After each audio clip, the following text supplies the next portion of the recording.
Vous écoutez La Voix d'Ambroise Paré. Laurence Malençon, bienvenue. Nous accueillons aujourd'hui une femme de passion. Et quand je mentionne passion, je dis passion au pluriel. Parce que la première, c'est déjà la passion de votre métier que vous faites au sein d'une société qui s'appelle Hopscotch. Et vous accompagnez les entreprises dans leur démarche de transition. Ça, c'est déjà un sujet. Le deuxième sujet, c'est, on vient de parler du roman, c'est vous êtes tombé dans la marmite révolutionnaire, si je puis dire. Il y a très très longtemps, vous étiez enfant. Oui. C'est une passion à laquelle vous avez consacré énormément de temps et vous avez fait paraître ce livre qui s'appelle L'Indivisible, sous-titré, et ça dit beaucoup de choses, Jeux d'amour et d'espionnage sous la Révolution. C'est paru en 2021 chez Plomb. Oui.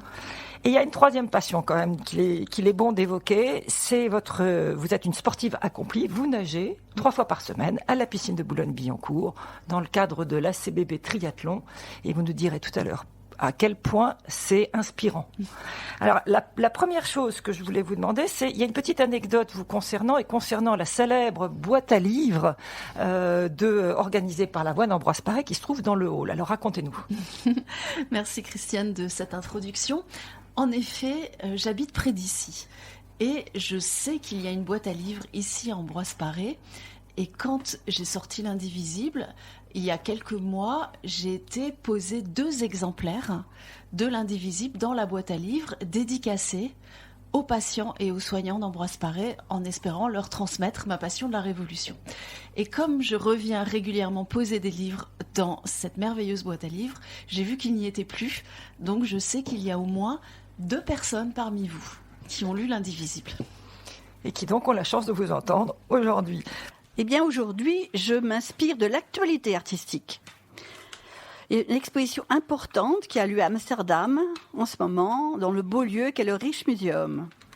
Et cette exposition fait beaucoup parler d'elle, à la fois parce qu'on y voit 28 tableaux de Vermeer sur les 37 seulement connus à ce jour, et aussi parce que cette exposition est difficile d'accès, en raison de l'affluence. En effet, ce peintre est, mystérieux. Il attire la curiosité. Et puis, ces tableaux sont, ce qui vous surprendra peut-être, vraiment très petits. Très petits.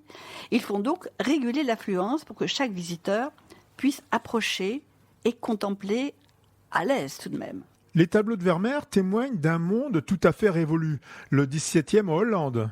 Oui, exactement. Et curieusement, certains de ces tableaux nous sont familiers. Peut-être à cause des thèmes traités, souvent des jeunes femmes dans leur intimité silencieuse. Peut-être aussi à cause de la manière qu'a Vermeer de poser la couleur, comme s'il peignait du velours. Bonjour, vous êtes à la Voix d'Ambroise Paré, la radio interne de l'hôpital Ambroise Paré. Je suis Clémence aujourd'hui dans l'émission Clémence reçoit et nous recevons pendant 1 heure au studio, nous avons le plaisir de recevoir professeur Raphaël Coscas. Bonjour aux auditeurs, auditrices, merci de votre accueil. Alors, nous allons donc passer 1 heure ensemble à la radio en évoquant à la fois votre spécialité, votre parcours et en même temps, en mettant à un moment donné la blouse de côté et en découvrant un petit peu plus finalement qui vous êtes sans la blouse.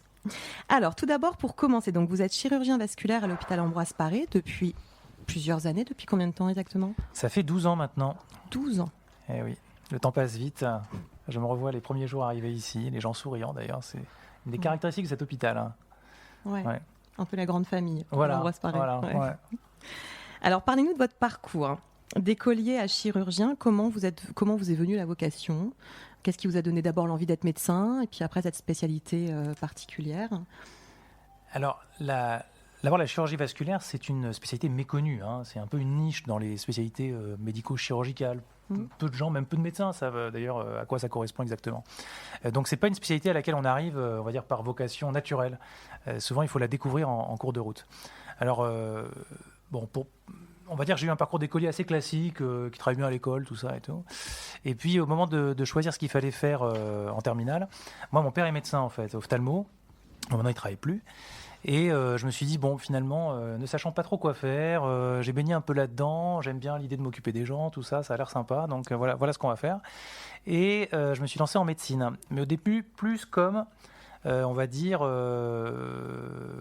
un parcours qui n'était pas spécialement au départ altruiste, parfaitement bien défini dans sa vocation. Et puis c'est vraiment en cours de route. Moi je trouve que la médecine c'est aussi, voilà, parce qu'on passe du temps à l'hôpital, on découvre les patients, on découvre les médecins, on découvre les familles, et puis en fait c'est vraiment avec ce temps passé qu'on finit par aimer ce métier, vraiment au contact des gens.